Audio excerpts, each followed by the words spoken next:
সোমবার দিন যে ভয়াবহ বিস্ফোরণের ঘটনাটি ঘটে সেই বিস্ফোরণের ঘটনাস্থলে যারা ছিল বা যারা আশেপাশে ছিল তারা কিন্তু একেবারে সেই বিস্ফোরণের পরবর্তীকালে তাদের আতঙ্কের ছাপ চোখে মুখে স্পষ্ট।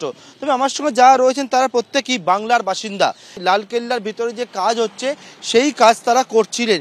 ঠিক সন্ধেবেলা যখন তারা কাজ করছেন তখন তাদের কি অভিজ্ঞতা সেটা জানবো। আমরা তো ঘাবড়ে গেছিলাম, একদম মাটিটা একদম খেপে গেছিল, একদম ধরাম করে আগুন উঠছে। তারপরে আমরা 5-10 মিনিট পরে জানতে পারি তো এরকম ব্যাপার। আগুন উঠছে, একদম বিশাল ভাবে বড় আগুন উঠছে উপরে। তার আওয়াজ, এরম আওয়াজ যে মাটিটা হেলে গেল, নিচের সবগুলো ছিল্লে ফিল্লে এদিকে হয়ে গেল। হ্যাঁ, তারপর আমরা বাইরে বেরিয়ে গেছিলাম, এই গেট দিয়ে বাইরে বেরিয়েছিলাম। পরে বাইরে বেরিয়ে কি দেখলেন? দেখলাম না আগুন জ্বলছে, পুলিশ প্রশাসন ছিল। ওইদিকে যাতে দেয়নি, আমরা ইপার দিয়ে দেখেছি, যা দেখেছি আমরা লাল কালার ইপার দিয়ে দেখেছি, উপরে যাইনি। যারা কাজ করেছে তার ভিতরেই ছিলাম আমরা বাইরে জানি কাজ করছি। এখন ভেতরে যাওয়ার জন্য কি ব্যবস্থা? এই তো ব্যবস্থা, এখন ওই যে মালিককে ফোন করবো, ওরা যে পাস দেয় তারপরে ভিতরে গিয়ে কাজ করবো।